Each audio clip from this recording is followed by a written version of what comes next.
Today's topic is... falling out of love with Warhammer. Good evening, ladies and gentlemen, and welcome once again to Waypan. I'm Cal. I'm Sunny. And we have with us... Warhammer Dad. Hey, Warhammer Dad. So, a bit of background. You're one of our first interviewees ever. You're also one of our commissioners, and we've done quite a few things for you, mostly centered around Blackstone Fortress and Kill Team. You have 100% put your money where your mouth is. So, what originally drew you to Warhammer? So for me, what got me into Warhammer, what got me into tabletop miniatures was the Lord of the Rings movies had just come out. And GW caught lightning in a bottle. They had the movies coming out, and they had a fortnightly magazine that had a miniature or a panel of miniatures for a ridiculously low price. So you had a magazine, you had some miniatures, they had like rules to play, they stepped it all through. It was perfect. Then as you kept collecting magazines, you got more and more miniatures, and eventually you would have a collection and you could play scenarios from the movies. So you could go, okay, the Battle of Weathertop. I like that scene. That was a great scene. What a coincidence. I have all the miniatures for that. And they've given me the rules. And they've explained to me how the map would work. So I can play that. Then as you go on, we got to the Siege of Gondor and Helm's Deep. They added more rules and more small miniatures, more different ways to play. They expanded on the lore, and you got like a whole big experience, which got me into it. And then later on, I discovered 40k. Whole funny story about that. That's embarrassing. We'll get into that later. Oh dear. Sometimes I'm really, really smart. That is a rarity most of the time. Oh. And I remember pitching, wouldn't it be great if GW, instead of doing Lord of the Rings, made a game that was set up in space with guns? Like, they would make so much money. This was set in front of all the 40... To be fair, I think you were a child at the time, right? I was 14 and 40k was around for a very long time, and I was pitching that to 40k players. Oh my goodness gracious. So I was like, it would be so amazing. Like, we have rules for bows and arrows. Imagine if GW just converted those rules, but with guns. Like, man, they would make so much money. I'm a genius. I should pitch this idea. And they're all snickering going, you do know like 40k, right? Like that was around before Lord of the Rings. I was like, what's a 40k? And like, Oh no. wow, that's embarrassing. And then, one of them brought in a White Dwarf magazine. I was like, whoa, this has been around for a while. I'm like, like Lord of the Rings is new. That this came well before it. To be fair, Lord of the Rings came well before 40k, but that's the book, not the movie. Yeah, the book, not the models. So then I went in 40k, and I went in hard with 40k. Still had Lord of the Rings, but it was kind of, let's say I bought, 100 models a year. Mm-hmm. Originally it was a straight, just as a generic number, let's say 50 Lord of the Rings, 50 40k. And as the years progressed, it might be, say, 75 40k, 25 Lord of the Rings. Then it was 90 40k, blah, blah, until... Yep, I'm following. Until eventually I just got out of Lord of the Rings. I went into 40k, and I carried that on way into my 20s. And Lord of the Rings, I kept it all. I sold it, but I've gotten back into Lord of the Rings late last year. Nice. Very good. Yeah, I stumbled across it. Someone sold 320 Lord of the Rings models for $280 Australian. So I went, sure, wow. I am back in, baby. I got... all the secondhand stuff. Were they were painted already, or just some were painted? One box of Minas Tirith were never open. Like, it's brand new. And I was like, wow, there's a limited edition Balin's Tomb scenic set, which gets sold for about $200 in auction houses. And that was in the box for free. No. Wow. Oh my God. So I was like, cool, someone doesn't know what they're selling, and I'm going to take advantage.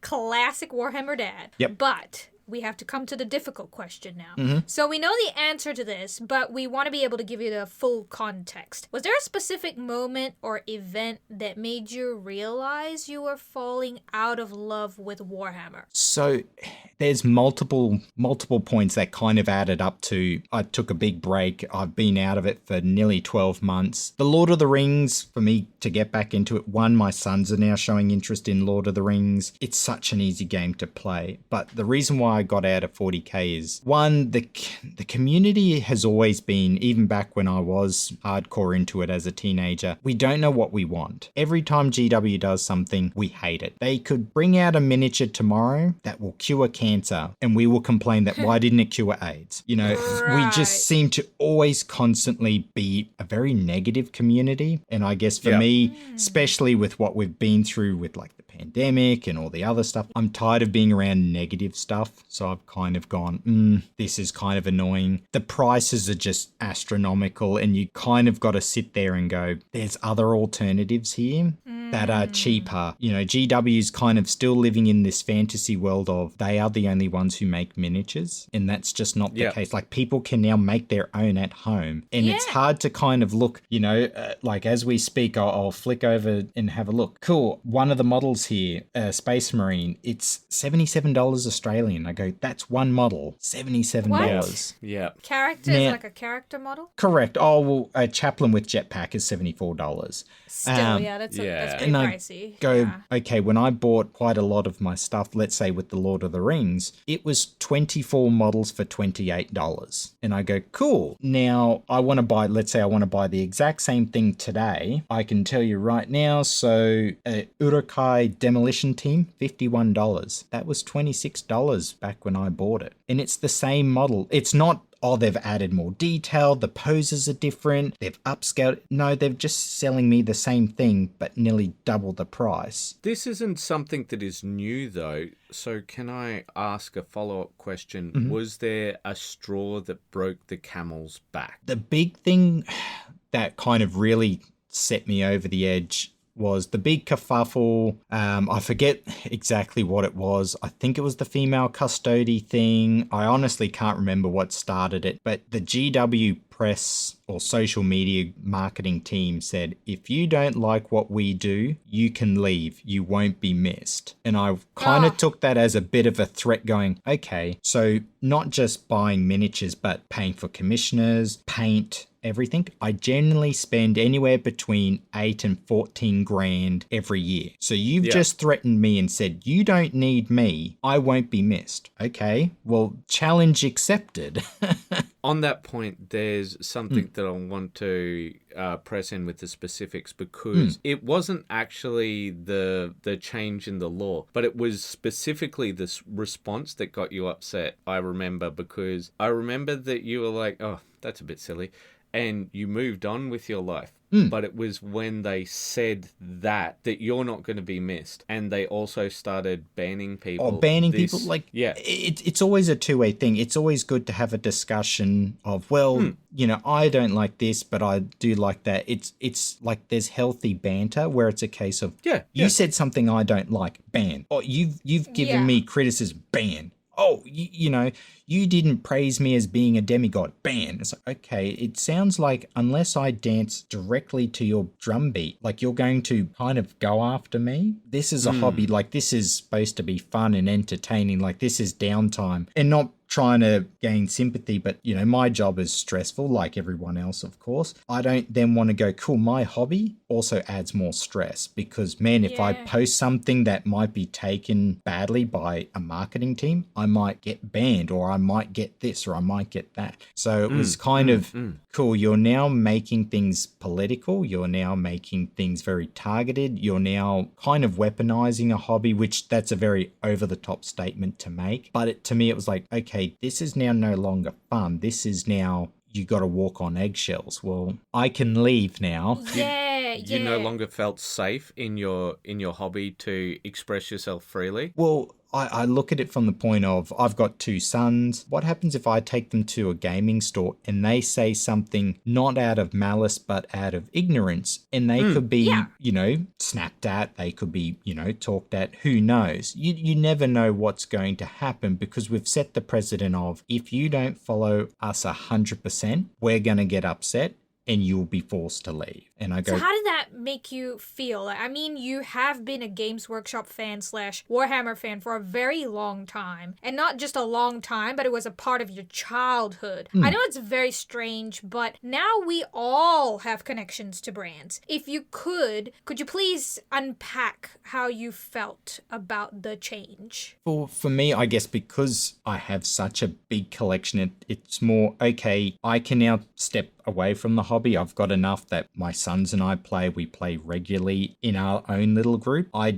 There's no point in me starting a protest or cracking off or writing complaints going, well, the community has to change to suit me. As much as I would like to think the world revolves around me, it doesn't. I've checked. It really doesn't.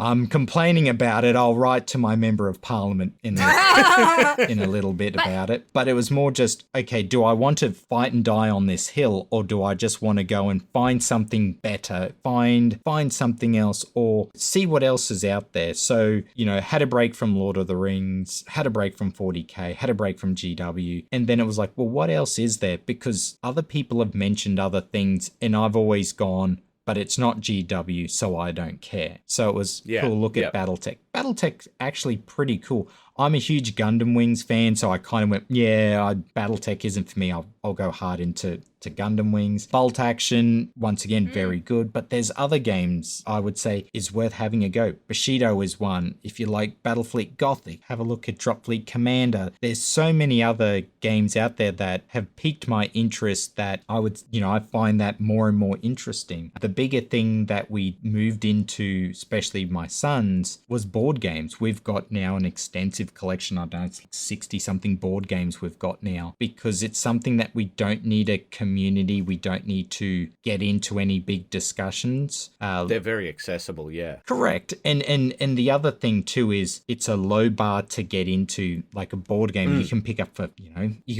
deck of cards for $11, where Warhammer and stuff of GW, you've got such a high entry point that was always the problem with my sons was, okay, they wanted Space Marines. Well, that's $100. And you go, there's so much other toys they can get. So it's a bit hard and that's minus the codex. Like you've got these you're just talking about the models, aren't you? Yeah.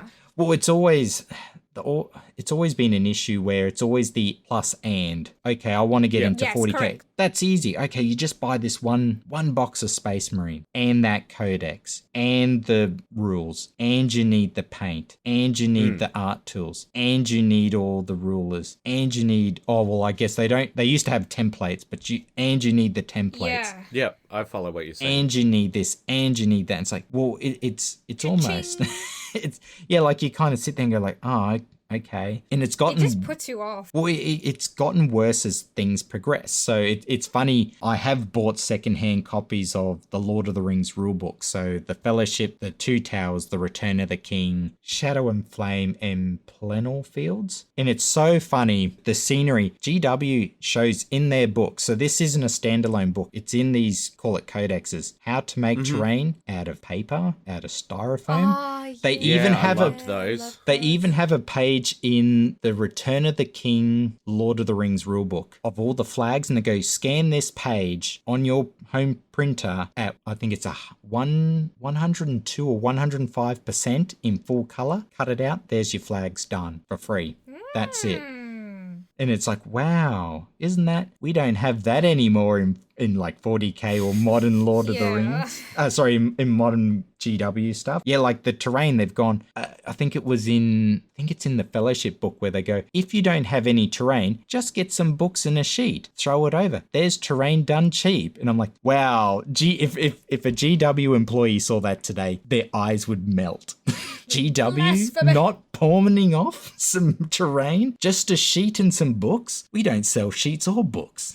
on that, I wanted to ask you, do you think if it was changed in a different aspect, say the models were changed, the mechanics were changed, or even the lore was changed, but it was done in a different way, do you think you still would be enchanted by Warhammer, be it 40k, fantasy, Lord of the Ring, whatever it was? The big thing would be the entry point. It's how... So still the cost? It would be the cost. The lore of it, I kind of don't mind. Like 40k, even if you go back to the old school stuff, it's zany, it's wacky, it doesn't really make sense. You know, like I remember reading somewhere like the Space Marines, they can make little cocoons to sleep in space. And it's like, okay, where did that come from? Like, explain to me where in the body do they have cocoon sac? Is that just like, could we just replace the lung with that? Like, butterfly where man. is it? Like, it comes out of the mouth. So if they got like venom glands, like, how does this work? In another book, they can make like a sludge in their mouth and swallow it, and that gives them food. And it's like, it's wacky. I kind of don't really care too much about the lore. It's more the cost and the teaching side of things that, you know, you've got to bring in younger people. How do you get them to learn? So beating on this same drum, we'll go back to Lord of the Rings. They have 2 sections in their rule book, base rules and advanced rules. For beginners, use the base rules, and the base rules are very simple. You each roll 1 dice. Whoever gets the higher number wins. Then you roll, the person who wins then rolls a second dice, and they have a wound chart. If it gets that value, the model is dead. That's it. That is literally, I've just taught you 50% of the rules of basic Lord of the Rings. The other half is, with archers, you have a number that's on the little display. So it's normally a 3 or a 4 plus. You roll that, then you roll on the wound chart. That's how an archer wins. On that, though, that is the old Lord of the Rings. I believe they've come out with new rules since then. Is that correct? I'm correct. Not 100% Yeah, sure, but yeah. At time of recording, they've just released the War of Rohirrim to coincide with the anime that they've released. I haven't looked into it, one, because I am not paying $370 for 50 models. Wow, I didn't realize it was that 50 cost. is quite a lot of models. It is a lot of models, but not for $400. Sorry, I do get like a rule book and some dice, but it's like, I don't know. That's a lot of money. What's the price? Did you say 350? 370. Oh, for that. Okay, yeah, because then you said $400, and I didn't realize how close to rounding up you were. Yeah, and like who wants to pay that price just for a board game, and that's excluding any additional costs on top of that as well. Yeah, because when you were talking about board games, there's plenty of board games which come with miniatures. For example, Hero Quest has been re-released, and I think it's something like 120 to 150 if memory serves. Yeah, that sounds about right. I did look into it. Yeah, no, it was around that 150 mark. But there is other miniatures. The Mass Effect game, which there's been a bit of controversy around that, but that came in with miniatures. And to be honest, the miniatures are exceptionally high quality. I'm actually quite disappointed. I think it's Morpheus is the company's name. I can never pronounce it right. Horrible marketing. That marketing team should be shot. Well, I'll put it to you this way. What sells miniatures? You tell me. I have a miniature. What's the best way to promote that miniature to get you to buy it? I guess, well, it would depend. Like, you've got to spark my interest first. So if it's from a known IP, I would just show off the sculpt. I'd probably do a spin around. I'd probably talk about the game a bit, show off the models, show how they're painted and so on. So how about if I show you unprimed, unpainted, straight out of the resin vat model? Ooh. That's all you're going to get. There is no official anywhere on the website, on social media, nothing. Would you want to buy that model? That is a bold move. That is very that's new strong. Age marketing. There's only strong. I've only seen a hobby painter paint some of the heroes from Mass Effect on their Discord. That's the only time I've seen any of their miniatures painted. That's it. We've seen them painted by one of the members of the Facebook group, and they are self-admittedly beginning out in their hobby journey. Like, I can see that, I can imagine that it would have been very difficult to sell if you were just selling based off the... Just the sculpt. Oh, yeah. No, that is... Yeah, it's not going to be very enticing. Or even the box. Like, I can show you a picture of the box, and it's just unprimed, unpainted, like not even... What? Not even like, the oh, box they've done art. a Zenithal. No, it's just, let's say it's for the Reaper group. It's just in blue with unprimed, unpainted, like no shading, no shadowing, no nothing. It's just the raw model as it came out of the machine. There you go. Please buy it. And it's like, Very what? authentic. Yeah, like, okay, cool. Like, great. That's one way of putting it. Oh my But sorry, I just want to bring us back to the Warhammer side of things. Yep. So, do you think it was mostly Games Workshop's business practices or creative decisions that played a role in your disengagement? Well, actually, disengagement doesn't quite sound right. Your loss of passion, because you had to be passionate to do some of the things you were doing, bringing your kids into the hobby. It had to be quite the shift in perspective. So the big one was, once again, how they're marketing, how their company policies, how the company itself is going down these paths, especially when it comes to the tabletop miniature side of the business. Let's be clear. I own a company. I've run it for, I think it's like 12 or 13 years. I am also an appointeer, I think is my official title, for an investment company. So I know about stock, I know about shareholders, I know all about this stuff. So I understand from a business point of view why they're doing this. But I still kind of go, it's a give and take. So for argument's sake, we look at some of the other companies, the models are expensive, but the rules are free. Mm-hmm. They take my money, but they give me something for free. GW is only take. And Yeah.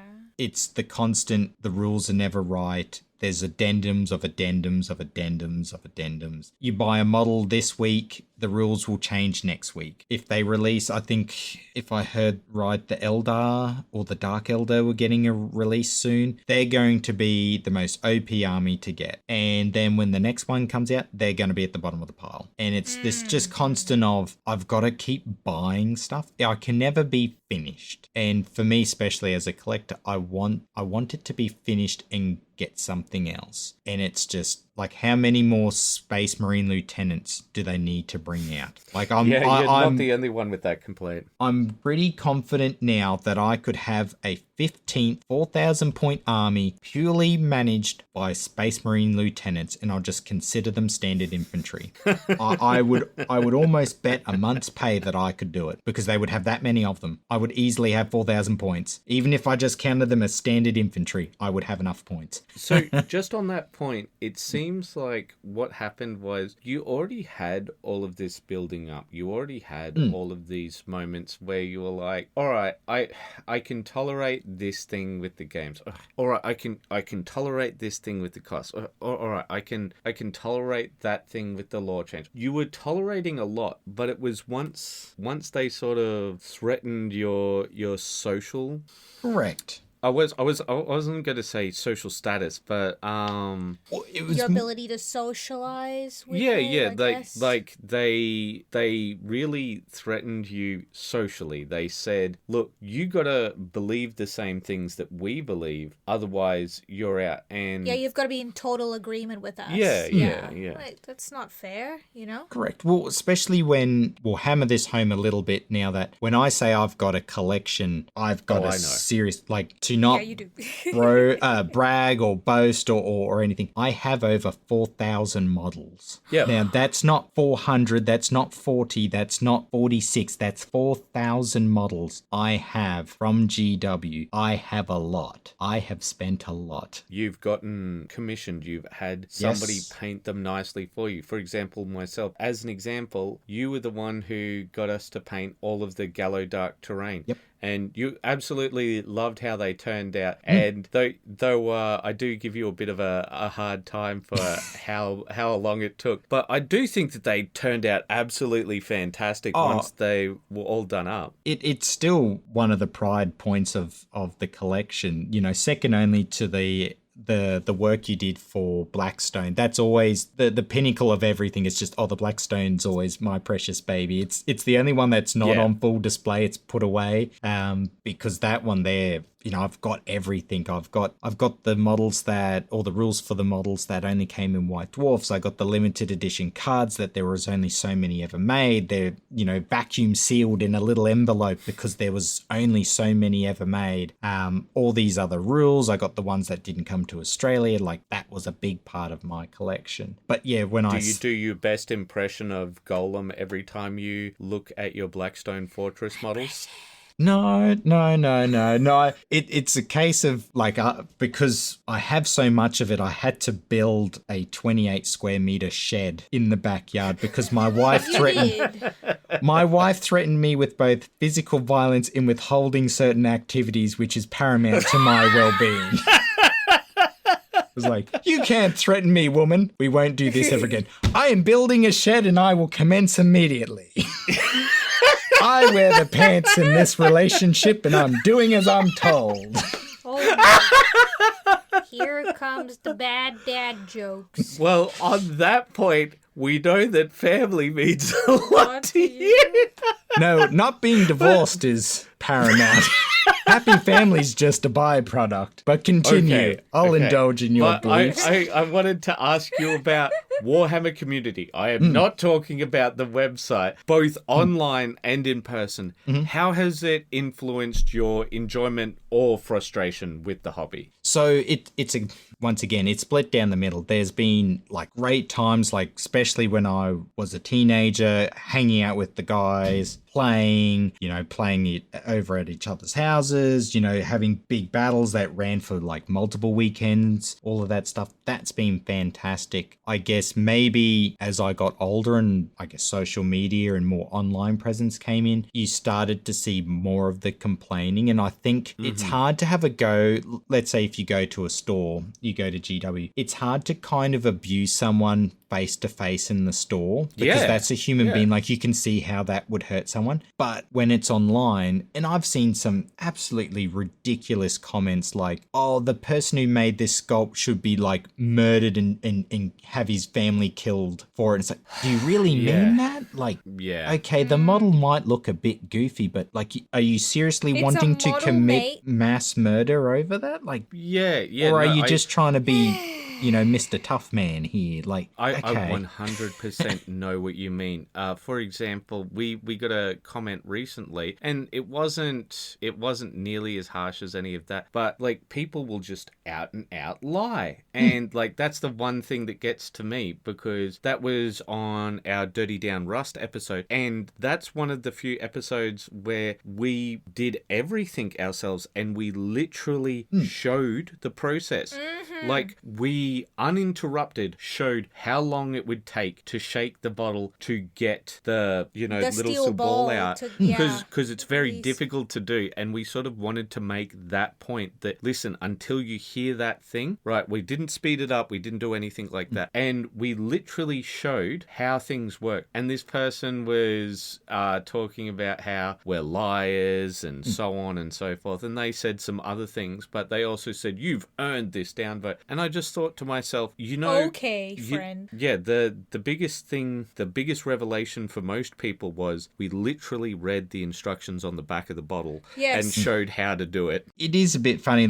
I don't know, maybe I'm just, a bit soft at heart, but if there's something I don't like I used to watch a lot of, say, Arch Warhammer stuff, and there would be some things he might say that might test my mettle. I never wrote he should, hurt himself or, his family. It's just, I would just not like the video. I would watch it, but just not hit the like button. That would be it. And I go, cool. You'd just go on with your day. Yeah, if you've got nothing constructive to say or add, why do you need to go out of your way to put someone down? I think if you've got even, for example, negative but constructive commentary, because people commented on our audio for quite a while, and it took me a while to get it right. But I think in the end, it helped improve the channel. Yeah. Yeah, you can't go through life without stressors, right? Stressors are what help you push past your limits and improve. But then there's also people who just speak without thinking. Yeah. Because the internet just provides the hidey hole of the century, because you don't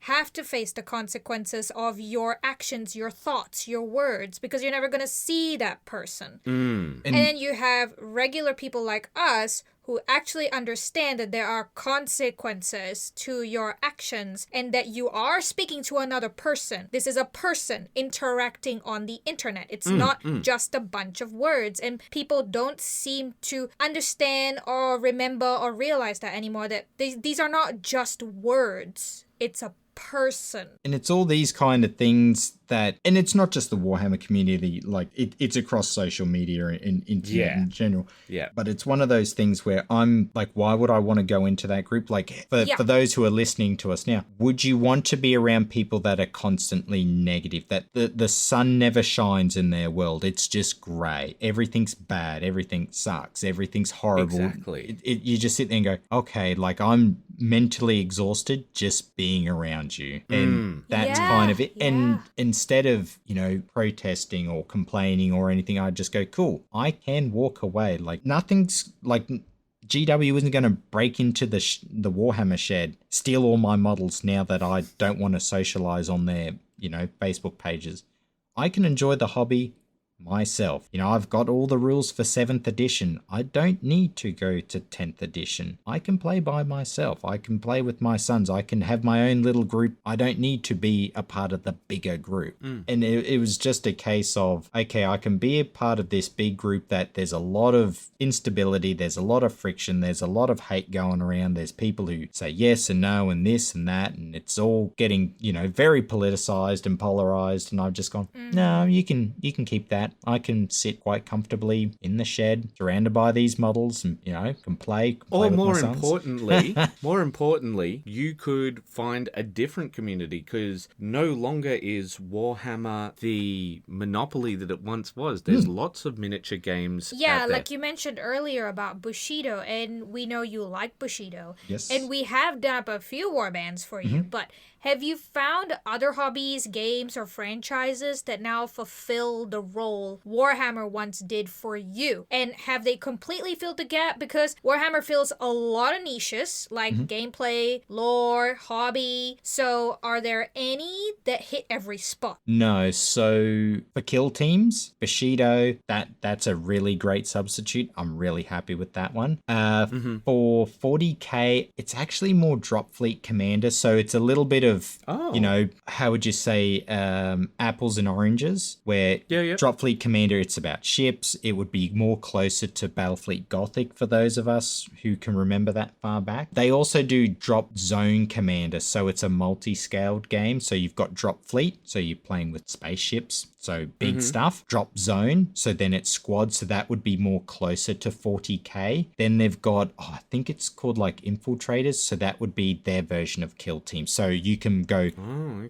cool, we have the big, spattles, then you enter in low orbit, you enter into atmosphere, you drop your troops to take over the city, then move to the next table. This is the drop zone. This is where they've made contact. So then you can play that out. Then you can go, okay, instead of playing the drop zone, we'll go to kill teams. You've got to cut the power. You've got to cut out the battery rams. So if I can cut you off for just a second, does that mean it fills the niche of the narrative gameplay? Does it have any sort of lore stuff that makes you really excited? So the lore is still being developed. It is a relatively new game, but yes, there is a narrative you can play along with. They have the campaign books. There isn't really audio books like 40k where we've got, is it 200? There's a lot. There is a ton of books in the 40k universe. I've checked, it's more than one. I know that much. Yeah, I've got about 36 on Audible, so I know I haven't quite got through the Horus Heresy. More than 36, okay, yeah. Gotcha. But that one from a narrative point of view is great. Bushido has no narrative as far as I'm aware, and it's we probably actually sort of talked about that on an episode because I think we looked at one of the models that we were doing for you, and there's this thing where it says, oh, this mysterious goblin lays eggs from its mouth and it breeds in a different way to all of the other goblins. But then at the start of the Rising Tide, I think they're called. Yep. It says nobody knows anything about the goblins, and it's like, well, how do you know that this one breeds differently if you don't know anything? Like, there's a line. There's a line in the back of the book where they go, "The Emperor wants them to fight to find out who's stronger." I'm like, okay, like, is it just like, is it a bachelor party? Is it like, cool, let's just get drunk and have them all fight for entertainment? Is this like, what, is it foxy boxing? Like, what? I'm about to punch this man in the face. I kind of want context as to why. Can I get that? Like, did he steal something from me? Did he insult my mum? Should I have insulted his mum? Like, okay, I just supposed to punch him in the face. Did he wear shoes in the house? Like, to what degree of offence has this man caused me? No, you looked at me in passing. It just reminds me of the meme from Godzilla where it's like, let them fight. Oh, why? Oh my God.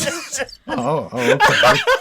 Yeah, should we stop them at some point? No, let them fight. No. Like, okay, good. Righto. Can we get someone else who's like not an incompetent leader to be the leader? Oh yes. Where is Barry the berry picker? Well, at least he knows his job. He's to pick berries. This guy doesn't know anything. He's just telling people to fight.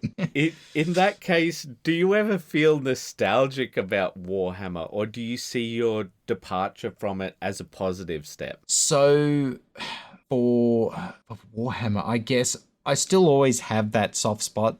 I guess, once again, especially as the boys are now getting into Lord of the Rings from both a storytelling perspective to them playing the models. So my youngest son, he's just played through the whole campaign with me for Balin's Tomb. So that was 6 scenarios we've played in 2 days. So we just smashed it out. And he loves it. Now we're into... What is he wanting to do? I've got the book here. Give me a second. It is called Scenario 1, Scouring of the Westfold. And it's the Rohirrim campaign that he wants to play. For a brief second there, I thought you were going to say, it's called Scenario 1. Yeah. That was going to be the end. That's the starting. Yeah, back to the original statement. I'm not a smart man. Well, no. I don't agree with that. That's, You're a very smart man for a fact that you have had a company for 13 years and still going. Yes, despite my best intentions. Oh, wow, okay. But no, I've always got that soft spot. Like, now that I've got a whole bunch of Lord of the Rings models, it's kind of intrigued me to get back into painting again, because I remember as a kid, painting Uruk-hai, painting elves, painting orcs, painting goblins, and it's like, I remember how much fun I had as a kid. I remember I made a whole elf castle, and being so ADHD ridden, I designed that castle to the point where I knew every move that someone could make, because I had sketched all. I measured it down to the millimeter, so I knew, okay, if you're at the top of the stairs, you will have exactly 2.5 turns to get to that other stair. So you're not a threat to me right now, but your other soldiers that are over there, in 1 turn, they will get to this door. So I'll get all my archers to shoot at those. And I scaled it out, and man, I remember so many of the people from the Games Workshop Club at school wanted to come over and test their luck, and no one had ever beaten that. Never ever. I've had probably, I would say, by the time I packed it up, I would have had 20 people come over and at least attempted, and it never fell. And it was so well designed. So I have all those fond memories, and there's pictures of it there when it was being built, because I've discovered how to use Hebel, chisel it all out. Hebel was a great material to use for sculpting castles. There was a Hebel. So what's Hebel? Hebel is aerated concrete, I guess would be the easiest way. So you can literally literally, Interesting. you can chisel it with a spoon. And I literally had Oh. a teaspoon that I had used to chisel out like individual cracks in the wall, or is it ramparts? I chisel all of that out. Even like a bread knife, you could cut it exceptionally easily. And there was a company that was over just down the road from us. And they said, yeah, I could go in the skip bins and get all their excess, like bits that they've broken off or scrap bits. So I built it all out of that. Towers, doorways, because it's so easy to carve. So you could carve a doorway into this Hebel and it was perfect. It's great. You smooth it all off. You get sandpaper and you can smooth it so it's almost like a perfect polish. It was rendered already. So if you wanted just a natural earth look, it already had it. Kind of sounds like plaster of Paris. Like it does have a similar. Kind of, but not really. I wouldn't describe that as similar. But I will say that it does sound as if you do have a certain nostalgia for it. With that being said, would anything such as changes in game design, storytelling, business practice, anything like that, would there be anything where if they changed it tomorrow, that would bring you back to Warhammer?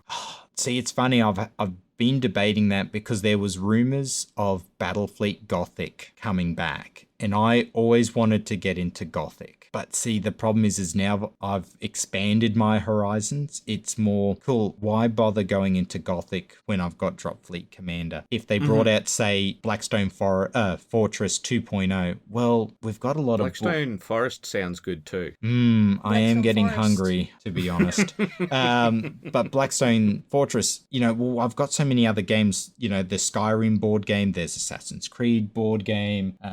What else have we got? Fallout we've got The Mandalorian.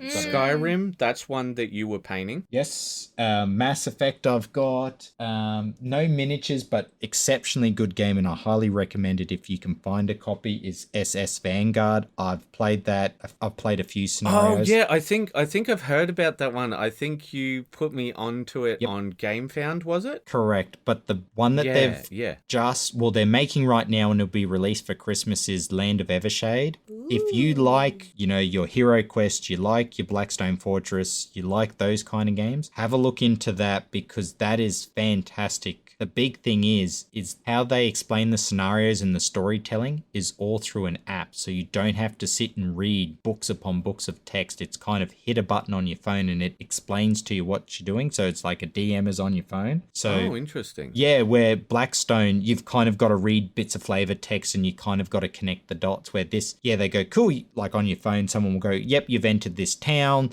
The people are here, the people are there, there's this, there's that, and it kind of tells you the story, so you're not having to read it or then read it to other people. You kind of go, yep, hit the play button, there it is. The other one too that I've also funded, or whatever you want to call it, is the Cyberpunk game. That seems more, yes, there is a story, but that's probably almost more Kill Team in its design. Yes, you can upgrade and do all of that stuff, but I guess to go back to your question, what would bring me back to GW? Nothing really. Like, I'm quite happy with the board games and the other gaming companies I've got. Like, it would have to be change the culture, change the price, Wow. Yeah, pretty drastic changes that you would say.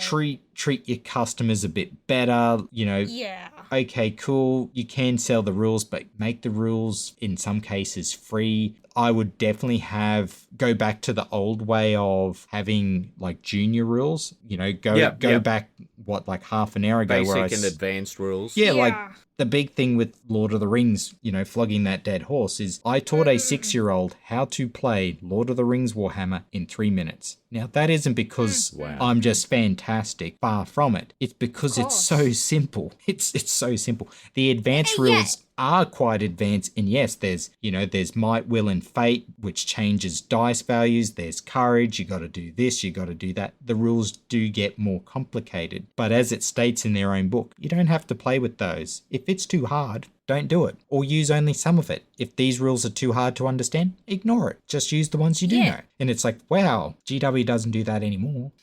Yeah, no, that's also kind of the main reason why I haven't really enjoyed playing some of the Warhammer stuff. Like, in fact, when we started out playing first Warhammer RPG with our members, Wrath and Glory, I was quite concerned if there would be too many rules that I couldn't keep up with things. To be fair with that, it's because you had a a bad experience with a very bad GM Yeah, but- who yeah. forced you to, well, he didn't force you, but he did say, read this 300-page rule book, and it made you very I feel worried. like if he had told me, like, okay, to start with, select these pages and read up on that, that would have been better. But what advice would you give to someone who is currently feeling burnt out, disillusioned, or, as our little title suggests, falling out of love with Warhammer? The big thing, at least that I've taken away from it, is find out what you're burnt out with. Is it the community? Is it the price? Is it painting? Is it this? Is it that? Then see what else is there. For me, yeah, I've been with the community. I started collecting when I was 14. I'm now 36. So I've spent over half my life kind of collecting Warhammer. What else is there? What other things are there? People have mentioned other things, but almost being like a GW elitist, it's like, well, that's not GW, so it's immediately crap. Yeah. Now I've kind of gone, well, what else is there? You know, Bushido, those sculpts are amazing. The last, I think they call it waves now, which it's more or less releasing, but their last set of released models, they're amazing. I love them. It's kind of made me want to buy more, even though I said I didn't want to buy any more clans. It's like, well, Classic hobbyist. well, like these ones, they're like insectoid humans, so they look like humans, but they've got like insectoid limbs. You can see like one of them, it's almost like an ant that's wearing human skin. There's all these like, it's like spiders, like a spider mouth coming out of a human mouth, that kind of thing. They look cool. That kind of wanted me to get back and buy a few more. But with GW, it's the same thing. Like what almost brought me back and almost got me into, I think it was 9th edition, was when they announced the squats, because I don't have any, you know. Oh, the Leagues of Votan, as most people Yeah, know them. whatever they're called now. The hobbits in space. Well, I don't have those besides the 2 that came with the Blackstone Fortress. So I was half tempted to go back into that, where they're kind of going around in circles of, here's more Space Marines, here's more Eldar, here's more Necrons. And yeah, they might look different, but it's still kind of the same, where if they brought out... to be fair on that one, Warhammer Dad, some people have been waiting for their models to be updated for over a decade. So I'm not going to be upset at the non-Space Marine players who are finally getting their day in the sunlight. I have Tau, Necron, Eldar, Death Guard, and... oh, what's the other one? And the Orcs. Do you want to talk to me about waiting a long time? Did you want to play this game, son? He does have 4,000 models. So I heard. Look, man, one of the Adaptus Mechanicus models I had, that model was I sold before the internet. When I went to get it valued, they thought it was a fake model. They had to Google and find an old catalogue back in the day where you had to buy the magazine from a newsagent to then tick the box. Put your money in an envelope. Well, Warhammer Dad, thank you so much for joining us. And we may have to find another name for you at this rate. Or maybe... Board Games Dad. Or maybe... Hobby you're- Dad. Can I speak? Thank you. Soon to be divorced dad when his wife finds out how much he spends There's on a game hobbying. for that now. Divorce Dad. Oh yeah, there's a card game game about for that. that. No. Oh well, but maybe you should not be maybe your divorced. love will return, like the passionate embrace of a lady of the night. Uh-oh. Oh no. Uh-oh. I need an adult present. So thank you so much for joining us, and we hope all of you have enjoyed Member Month March with us. And as always, Keep those brushes wet. Bye-bye. Bye-bye.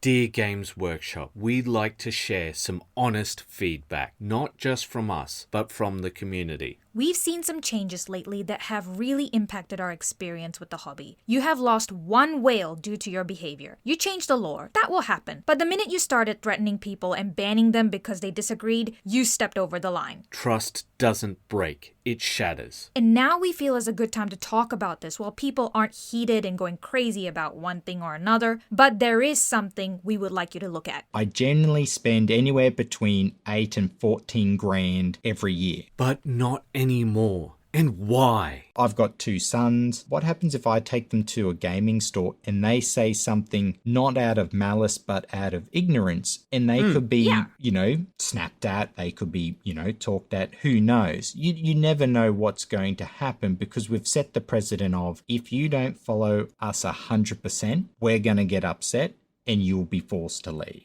That kind of atmosphere doesn't just push people away. It risks losing the very passion that makes this hobby special. Warhammer has always been about being able to escape into a world of creativity and camaraderie. You made people feel unsafe in their hobby space. You made people feel scared. That is not the act of a good guy. That is something that the Imperium would do to control people. Warhammer isn't for everyone. It's for anyone. And I bet you don't know the difference. Anyone can be welcome at your home if they know you, if they're welcome, if they obey the rules. Think about this in literally any other context. If a man said to a woman, you have to change everything so you can be attractive to me, is that guy the good guy? That's certainly not how I won Sonny's heart. So we're asking, please, take a moment to consider how the changes you're making affects the community. We're not against the lore changing or progress. We are, however, against how you treated those people who were upset. We just want to ensure that the soul of the hobby remains intact. After all, I found Sonny through showing my passion for this hobby. She didn't need anything to change about it. She just needed what the people already gave. They gave me a warm welcome, and those same people who gave me a warm welcome are feeling pushed out. Let's work together to make Warhammer a place where creativity, passion, and respect go hand in hand. Warhammer is for anyone.